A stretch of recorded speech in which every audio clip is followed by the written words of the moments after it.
ఆ తర్వాత తెలంగాణ ప్రాంత నాయకులు ఇష్టమున్నా లేకపోయినా ఆ ఆంధ్ర పాలకుల పార్టీల చేతుల్లో వీళ్ళందరూ కూడా పనిచేస్తూ వచ్చారు. కేసీఆర్ గారు కూడా తెలుగుదేశంలో పనిచేశారు. ఎప్పటికప్పుడు తెలంగాణ కోసం పార్టీలో ఉంటూనే మాట్లాడుతూ వచ్చారు. కానీ అన్నీ గమనించిన తర్వాత ఇంకా రాష్ట్ర ఏర్పాటు తప్ప తెలంగాణకు మోక్షం లేదు, సమైక్య రాష్ట్రంలో న్యాయం జరగదనుకున్నారు కనుక ఆనాడు కరెంటు బిల్లులు పెంచితే ఇది తెలంగాణ రైతుల పాలిట ఉరితాడైతదని చెప్పి అన్నీ ఆలోచించి వందల వేల గంటల మేధోమదనం జరిపి తెలంగాణ ఉద్యమానికి కేసీఆర్ గారు శ్రీకారం చుట్టారు. కానీ ఆ రోజు ఒక అపవాదం ఉండేది. ఎవరు జై తెలంగాణ అన్నా పదవి కోసమే జై తెలంగాణ అంటున్నారని.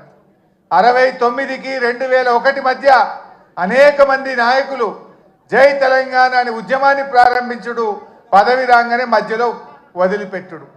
దానివల్ల ప్రజల్లో ఒక అపనమ్మకం, ఎవరైనా పదవి కోసమే చేస్తారు అనేటువంటి ఒక అపనమ్మకం ఏర్పడ్డది. ఆ అపవాదును తొలగించడానికి ఆనాడు 3 పదవులను గడ్డిపోచలాగా త్యజించి తెలంగాణ ఉద్యమాన్ని ప్రారంభించాడు. ప్రజల్లో నమ్మకాన్ని కలిగించిండు మన కేసీఆర్.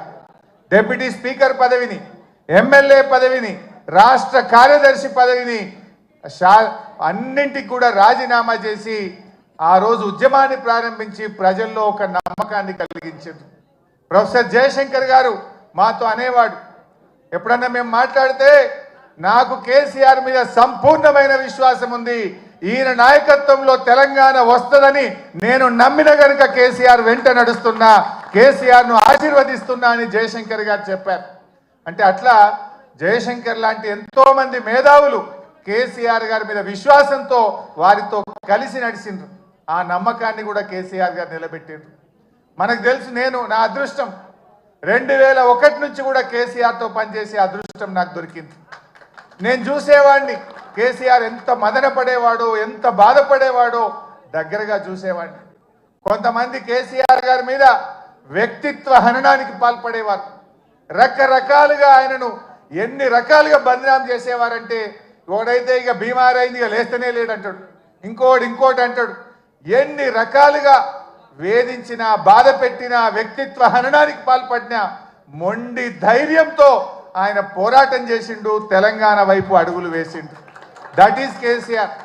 ఎక్కడ బాధపడ్డా, కుంగిపోయినా, వెనుకడుగు వేసిన, పదవులకు ఆశపడినా ఇవాళ మనం తెలంగాణలో ఉండేవాళ్ళం కాదు. ఇవాళ తెలంగాణ వచ్చిందంటే అది కేసీఆర్ గారి మొండి పట్టుదల, ధైర్యం, ఆయన పోరాటం వల్ల ఇవాళ తెలంగాణ వచ్చింది. నవంబర్ 29, 2009 ఇది ఇవాళ డిసెంబర్ 17 ఫిబ్రవరి 17 మనకు ఎంత ముఖ్యమో నవంబర్ 29 కూడా చరిత్ర పుటల్లో అంతే ముఖ్యమైన దినం. ఆనాడు కేసీఆర్ గారు ఇంకా లాభం లేదు, కేసీఆర్ చచ్చుడో తెలంగాణ వచ్చుడో, అయితే తెలంగాణ జైత్రయాత్ర లేదంటే నా శవయాత్ర అని చెప్పి ఆమరణ నిరాహార దీక్ష కూర్చున్నటువంటి నాయకుడు మనం చూసాం. గాంధీజీ గారి సత్యాగ్రహం చూసాం, పొట్టి శ్రీరాములు గారి ఆమరణ దీక్ష చూసాం. మరి నాడు కేసీఆర్ గారు కూడా ఆమరణ నిరాహార దీక్ష కూర్చొని ఢిల్లీ పీఠాన్ని కదిలించి డిసెంబర్ 9, 2009 ప్రకటన వచ్చిందంటే అది కేసీఆర్ గారి దీక్ష ఫలితం అని కూడా మనం గుర్తు చేసుకోవాల్సిన అవసరం ఉంది. నిజంగా ఆయన ఆ రోజు దీక్ష పూనుకోకపోతే ఇవాళ తెలంగాణ ప్రకటన వచ్చేదా? ఎవడెవడో ఏదో మాట్లాడుతున్నాడు. ఆ రోజు చిదంబరం గారు నాకు బాగా గుర్తు, కేటీఆర్ గారు, మా మధుసూనాచారి గారు, జయశంకర్ గారు అందరం కూడా అక్కడే ఉండేవాళ్ళం. చిదంబరం గారు ఫోన్ చేసి ఢిల్లీ నుంచి, కేసీఆర్ గారు దీక్ష విరమించండి, మేము తెలంగాణ ప్రక్రియ ప్రారంభిస్తామన్నారు. మీ మాటలకు మేము మోసపోం, మీరు స్పష్టంగా ఢిల్లీ నుంచి తెలంగాణ రాష్ట్ర ఏర్పాటు ప్రక్రియ ప్రారంభిస్తున్నామని స్పష్టమైన ప్రకటన కేంద్ర ప్రభుత్వం నుంచి చెప్తే తప్ప నా దీక్ష విరమించను అని చెప్పి కేసీఆర్ గారు చెప్పింది.